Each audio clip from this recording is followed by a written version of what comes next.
Selamat datang di episode keempat Golden Life Podcast. Bersama saya, Romi Muhammad Ramdhani, dan rekan saya, Bro Alexander Andri. Halo, Bro Ale. Halo Bro Romi, apa kabar? Luar biasa. Ketemu lagi. Masih semangat berapi-api melanjutkan obrolan kita dari episode ketiga, Bro Alex. Karena saya yakin informasi-informasi yang kita bahas di sini juga belum diketahui oleh banyak orang sehingga dapat membawa pencerahan. Betul gitu, Bro Alex? Semoga. Enggak, semoga ya. Terakhir kita membahas tentang kontrarian. Jadi kalau kita review sedikit, orang untuk menjadi sukses sangat disarankan untuk menjadi kontrarian atau berbeda. Apakah itu di bisnis, karir, ataupun di investasi. Nah, pertanyaan selanjutnya, berbeda atau kontrarian yang seperti apa sih menurut Bro Alex? Boleh Bro Alex cerita. Seperti apa berbeda ini, Bro? Waduh, pertanyaan langsung berat ya di awal. Kontrarian. Oke, saya kayaknya sebaiknya share dulu ya. Silakan Bro. Share dulu. Lanjutkan pembahasan kemarin para Kemarin pendengar, para audiens tentang kontrarian, tentang sukses itu perlu berbeda. Ya, berbeda seperti apa yang disarankan untuk menjadi sukses ini? Apakah saya harus pakai topi warna pink kemana-mana biar beda sama orang-orang? Nah, pusat perhatian orang gitu ya.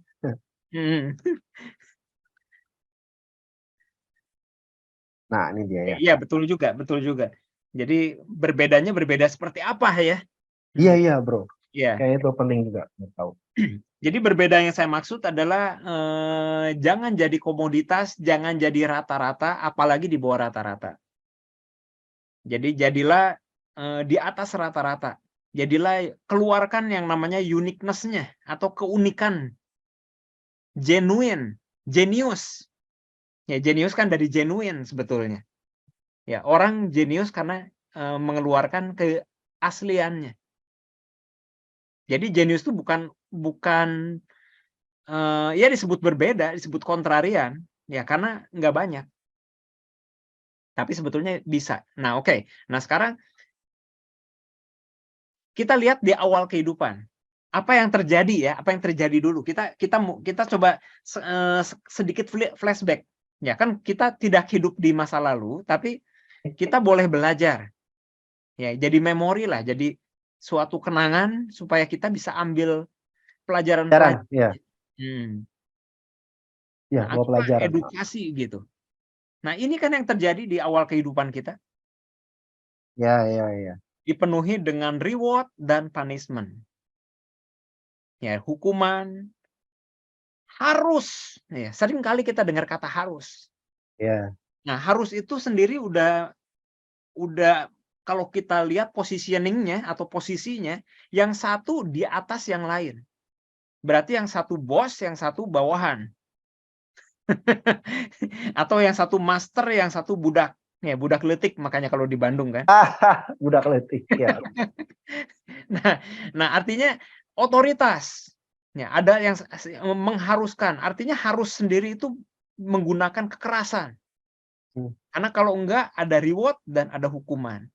Kita mulai dilatih itu bahwa kalau melakukan sesuai kehendak orang lain atau sesuai dengan program yang diajarkan, maka muncullah perasaan senang karena dipuji atau dapat hadiah. Tapi kalau nggak melakukan, jadi kita nggak dilatih untuk sesuai kata hati, tapi sesuai suatu program. Bukan jelek, belum tentu jelek, program itu bisa aja bagus.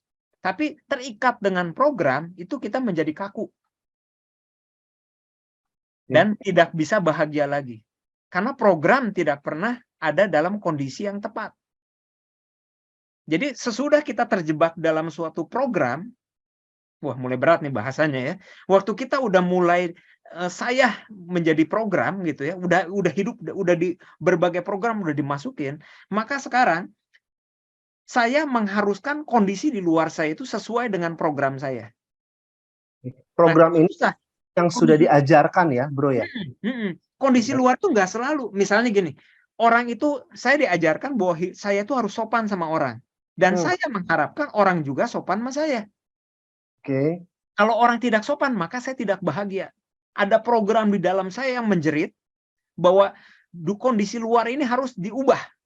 Oke. Nah, Sedangkan yang luar nggak bisa diubah ya, di luar gitu. eksternal itu kan uncontrolled. Internal, iya kan gimana? Yang bisa diubah dalam. Dalam, lebih Saya mudah udah, ya.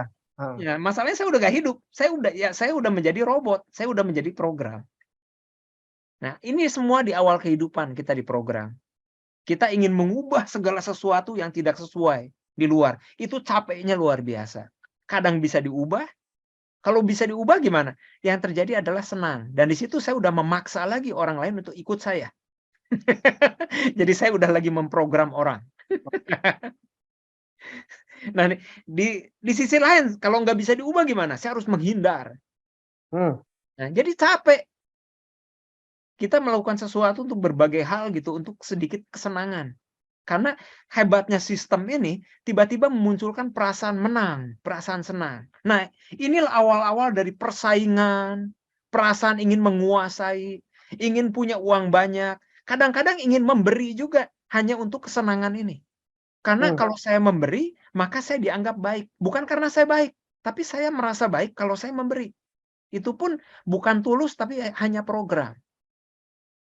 Bukan saya bilang nggak boleh memberi ya, tapi bagus sekali kalau kita jujur, karena saya emang orangnya jujur. Bukan karena harus jujur.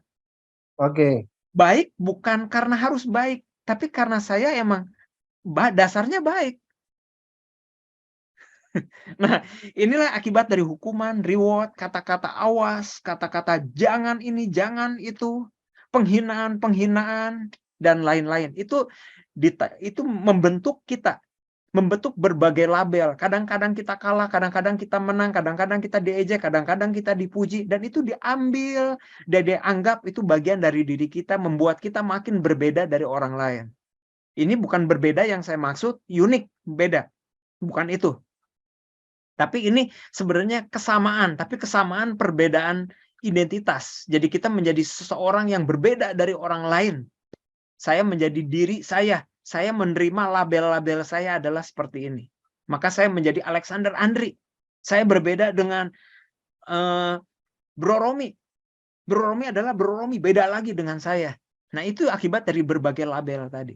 Betul. Bro Alex, Bro Romi, Brokoli, semua berbeda, betul ya? Artinya kita terpisah. Itulah yang membuat kita jadi sulit bekerja sama. Kita harus saling, harus kerjanya ingin mengambil. Bro Alex, maaf, tadi ada yang menarik ini. Jujur itu baik, bukan, tapi hati-hati. Lebih baik ketika jujur itu disadari kenapa kita perlu jujur, Bro Alex ya. Yang menjadi perlu diwaspadai ketika jujurnya karena harus, karena program suruhan-suruhan. Karena dikasih hadiah kalau jujur. Disebut pinter, disebut hebat, disebut anak jujur karena pujian-pujian itu. Jadi saya terjebak bahwa saya harus jujur. Pertanyaannya, kalau nggak ada yang lihat, apakah masih jujur? Ah, betul. Apakah saya masih baik kalau nggak ada yang lihat? Ya. Fenomena pelanggaran lalu lintas yang dilanggar, celingak-celinguk, lalu ditilang, ada polisi. Kenapa melanggar? Ya Pak, soalnya saya nggak lihat ada Bapak, yang gitu ya. Ya. Ya benar ya, Bro Alex ya gitu ya. Jadi tepat. Awalnya itu berbeda, yang satu karena kesadaran, yang satu karena program keharusan, seolah paksaan, itu efeknya akan berbeda juga, Bro ya. Betul. Oke. Nah, Ya. jadi berbagai program tadi gitu, itulah yang menghalangi kita untuk keluar dari zona nyaman. Karena sekarang ada resiko untuk kita keluar dari zona nyaman. Anak kecil, kita sekarang kembali ke yang era yang namanya Golden Age ya. Atau saya tunjukin sedikit ininya biar nyambung ya. Silakan. Mungkin PowerPoint-nya. Nah, jadi ini awal kehidupan kita. Semua dari kita, saya nggak tahu, tapi kayaknya cukup banyak yang mengalami ini ya, hukuman, reward dan sebagainya ini gitu. Nah,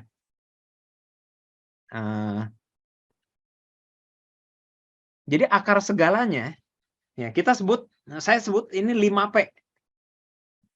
Inilah yang membuat yang namanya self image kita, citra diri, gambaran diri. Jadi berbagai label yang kita terima. Ini sebenarnya kalau Bro Romi simak, Bro Romi pasti paham jelas sih karena memperdalam ini ya. Ini mirip yang namanya hipnosis.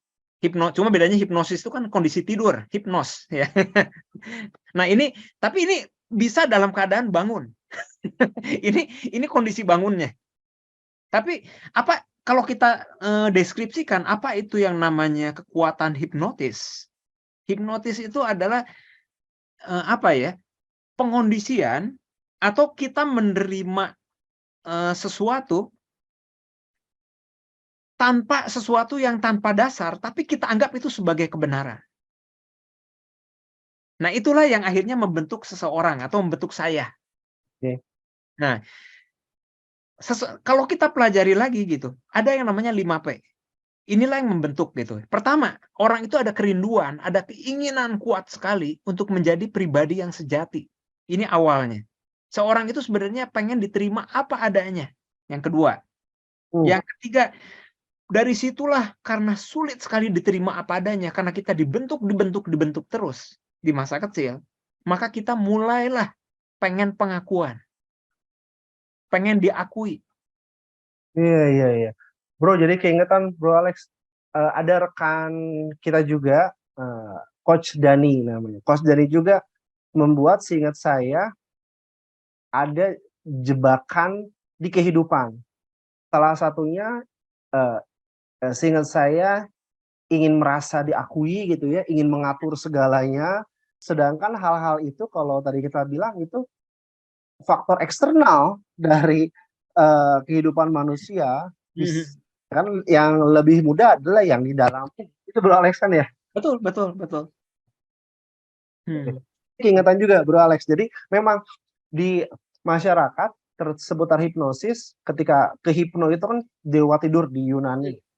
Itu tuh sekilas sejarahnya, dulu itu orang menganggap yang ada posisi gini tuh tidur, akibatnya muncul kemana-mana nama hipnotis. Tapi setelah dikaji lebih dalam, sebenarnya itu tuh nggak tidur bro. Itu tuh turun pikirannya ke alfa, ke theta, sehingga seolah-olah relax itu tidur. Tapi karena sudah keburu menyebar ke Eropa, kemana-mana istilah hipnotis, kalau bahasa Sunda, enggak lah, kadung, cenah, enggak sih, cenah naon, walaupun sebenarnya itu nggak tidur, gitu. Intermezzo aja. Gitu. Betul. Ya. Kita lanjutkan. Tadi penerimaan, pengakuan, sampai ke pengakuan ya. Yang ke penghargaan bro ya. Ada lagi labeling itu deh bro ya. Nah, ya penerimaan, keinginan untuk diterima itu terjadi karena label-label tadi itu udah mulai diserap, ya udah mulai ditempel. Diri sendiri udah terkondisi, udah percaya.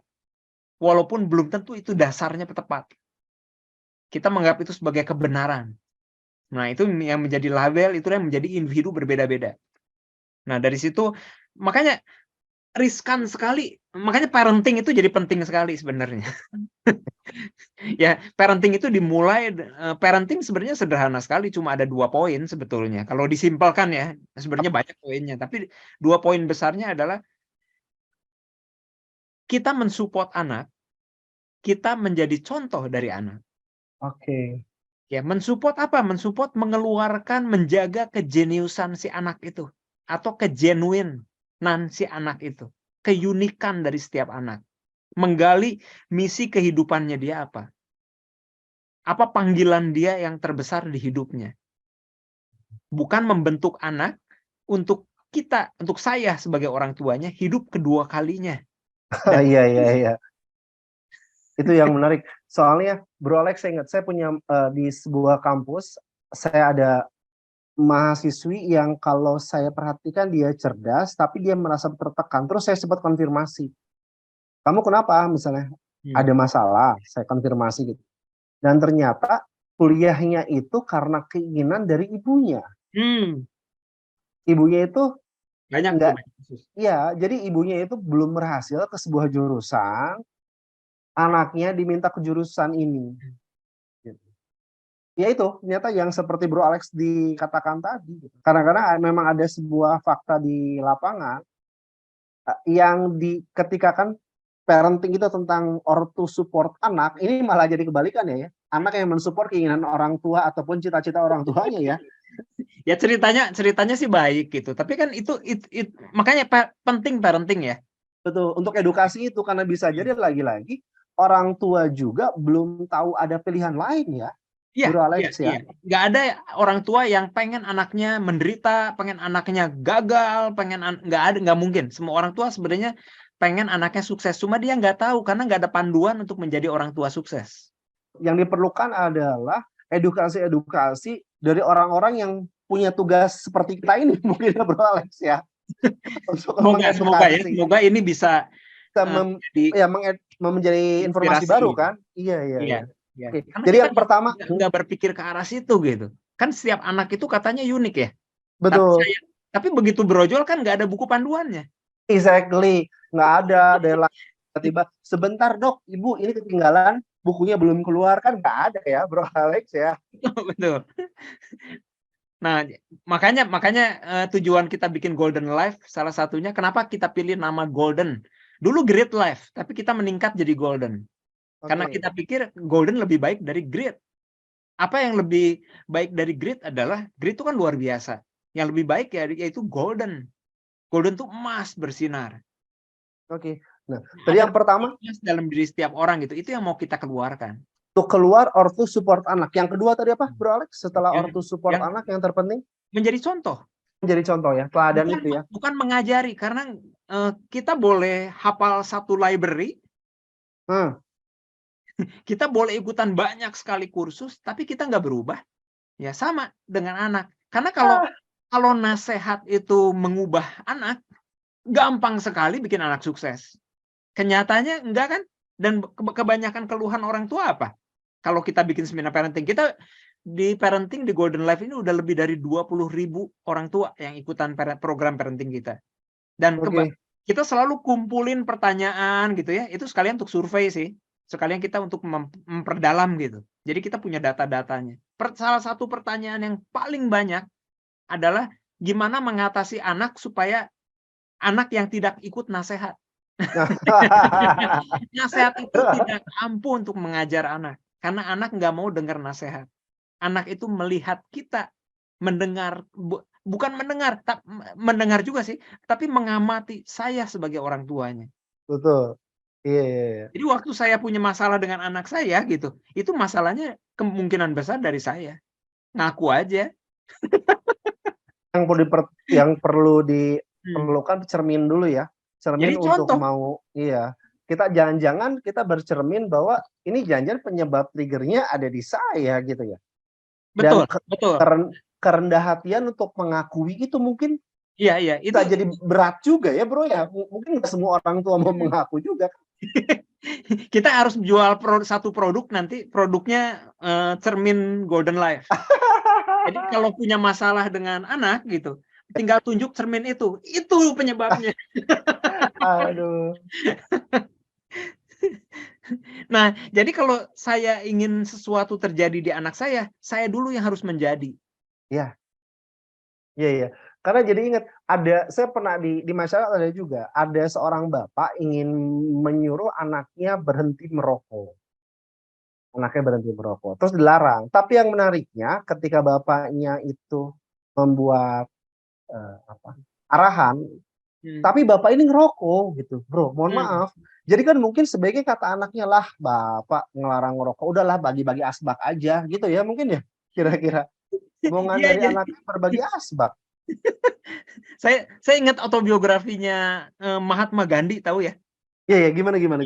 Itu luar biasa. Dia suatu waktu diminta untuk nasehatin seorang anak itu kan dekat sekali dengan masyarakat. Ada salah satunya ibu-ibu yang deketin dia bilang, tolong dong, ini anak saya dikasih nasehat sama saya nggak nurut. Ini anak senangnya makan permen aja.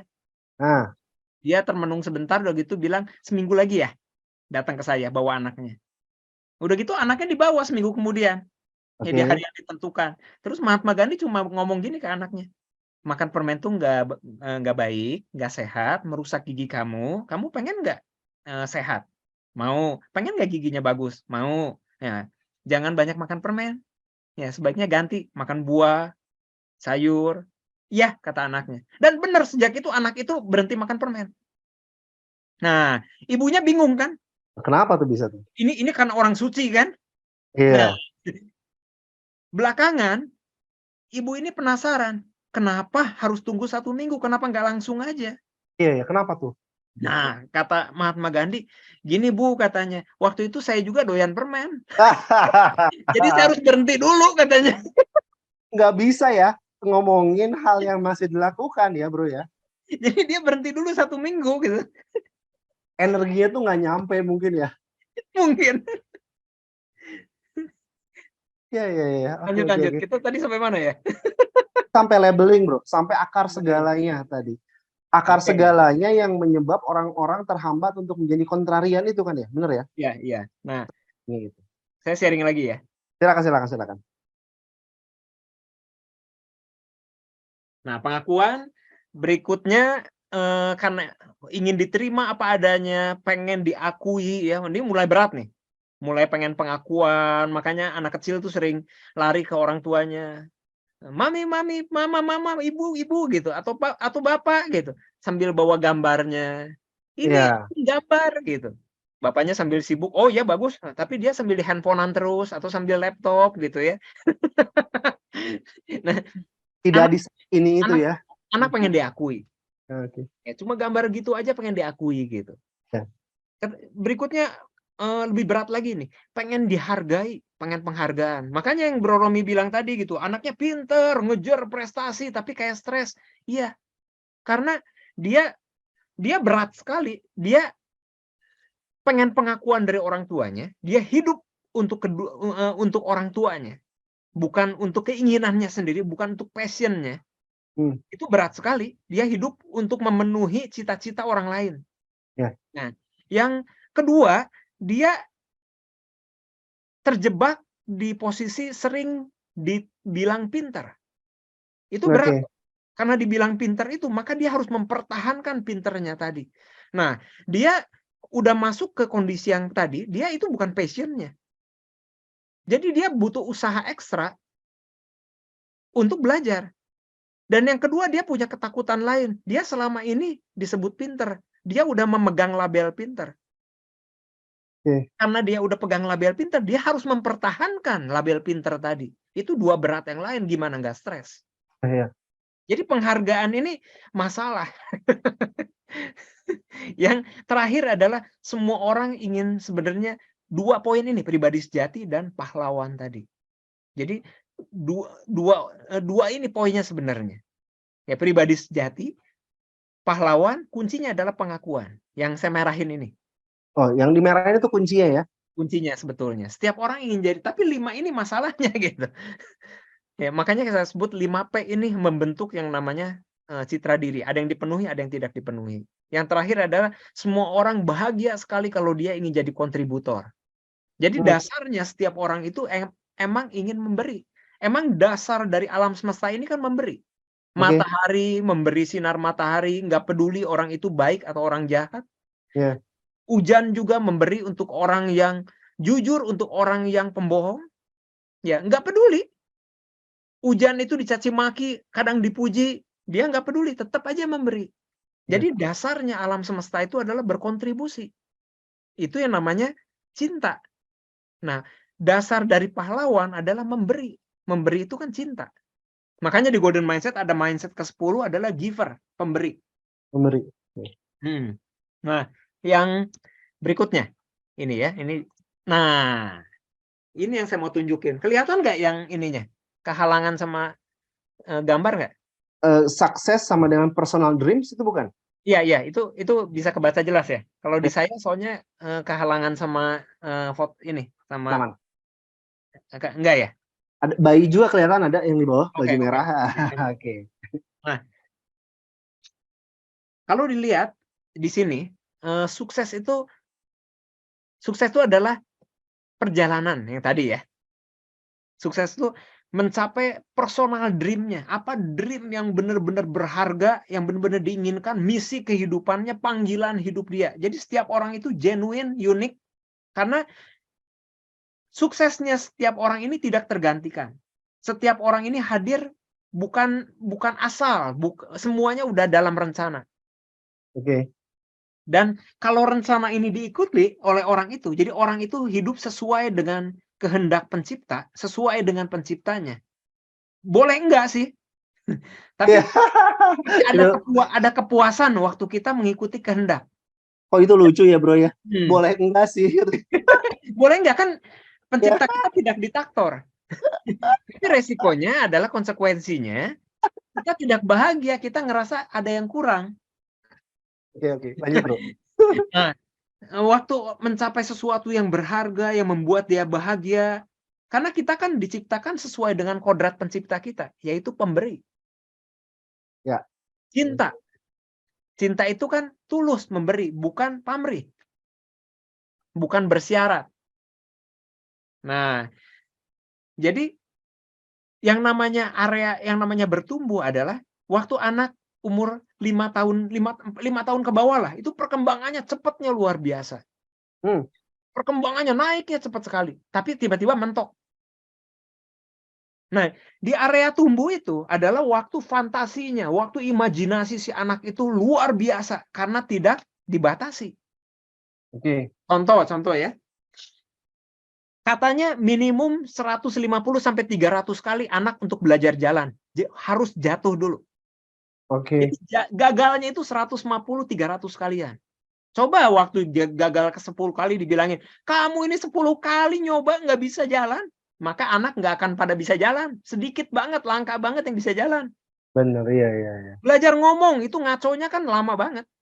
Iya. Tapi orang Bubbling. tua selalu, pinter baru 1 langkah gitu.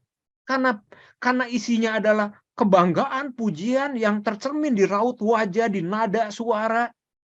Ya, ngomong-ngomong komunikasi itu hanya 7% kata-kata. Karena anak-anak 7% tadi nggak ngerti Ya. apa yang diomongin orang tuanya, tapi nadanya, raut wajah itu ketangkap semua sama si anak.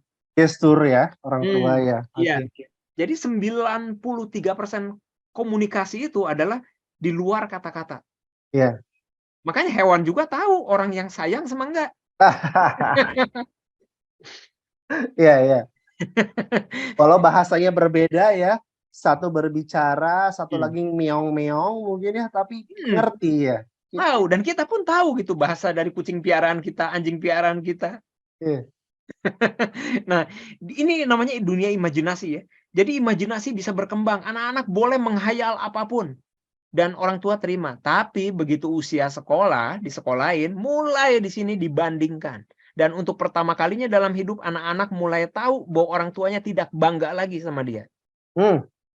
Dia udah bisa piano tuh, masa kamu nggak bisa? Kamu kalah. Apa yang terjadi?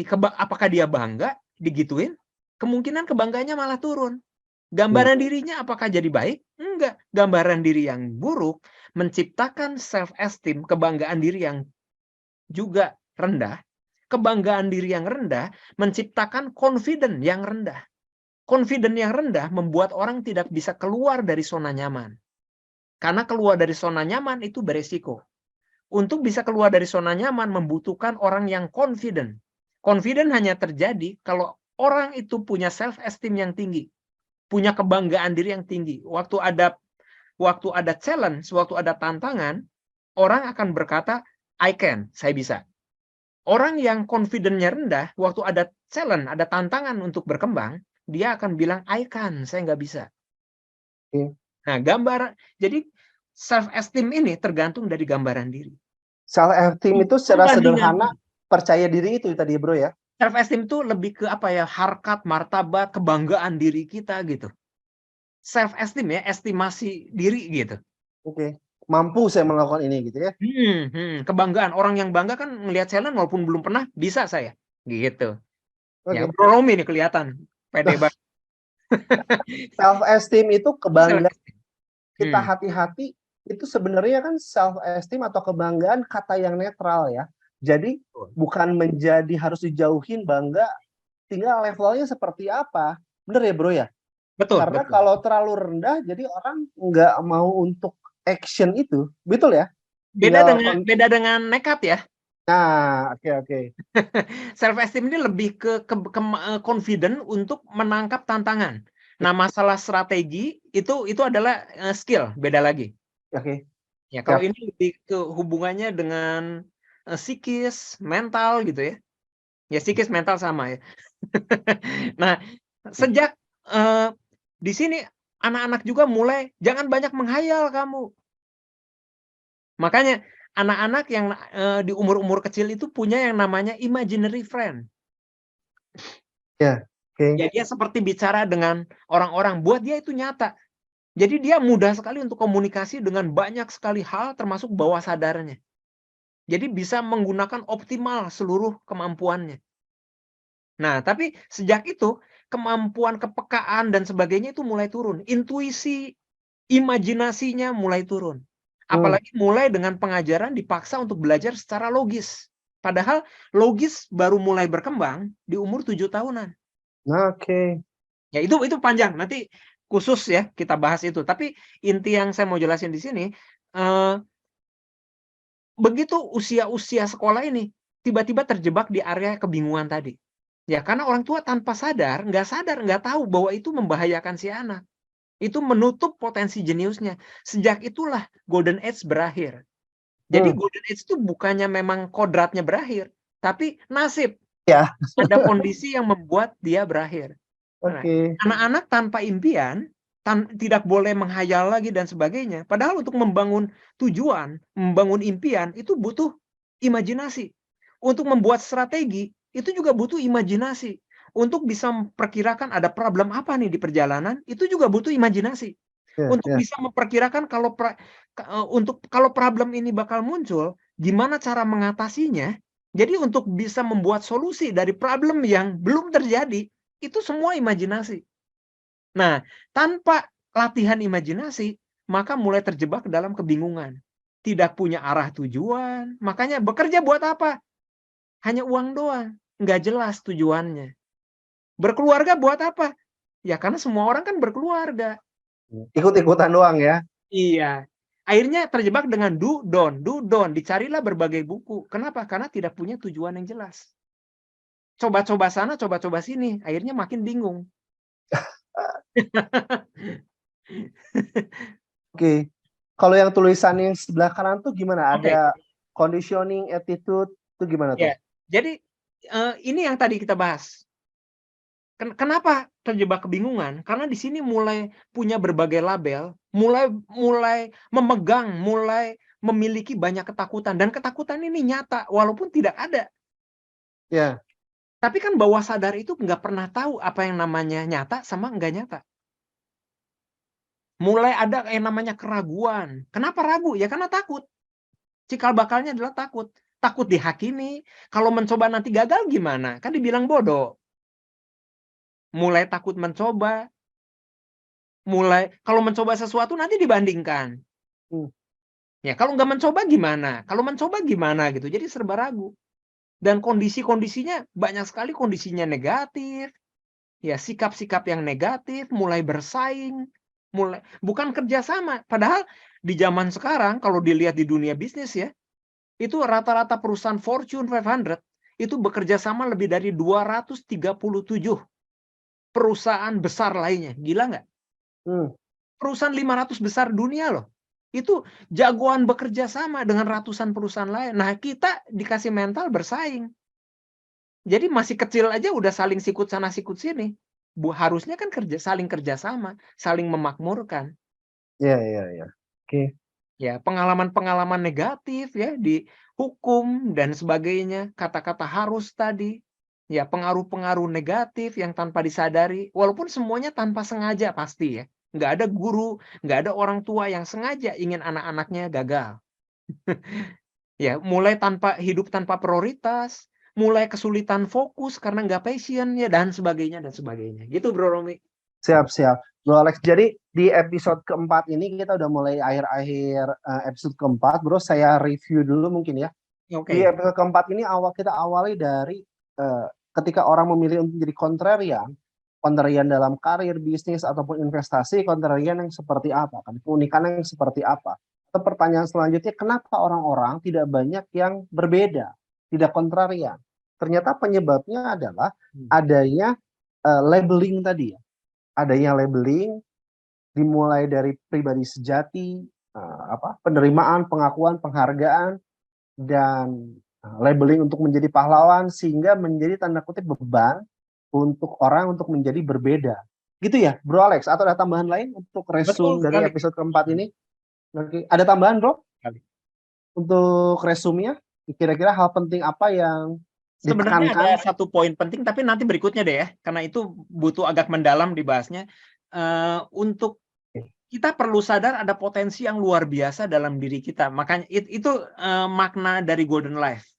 Jadi Oke. ada emas tersembunyi, kita itu bukan perlu ditambahkan. Jadi goal kita selama podcast ini, goalnya bukan menambahkan sesuatu ke orang-orang. Justru kita mau mengurangi. Jadi nanti akan jelas ya. Karena ngapain ditambahin, siapa saya gitu. Ya.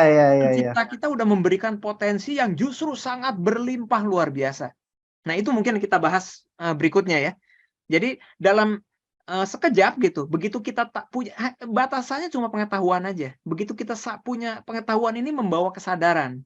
Begitu kesadaran muncul, maka perubahan akan terjadi. Oke, mantap, siap. Baik, para pendengar dari Golden Life Podcast, ini merupakan akhir dari episode keempat. Nantikan episode kami selanjutnya. Saya Romi Muhammad Ramdhani dan rekan saya yang luar biasa, Bro Alexander Andri, pamit.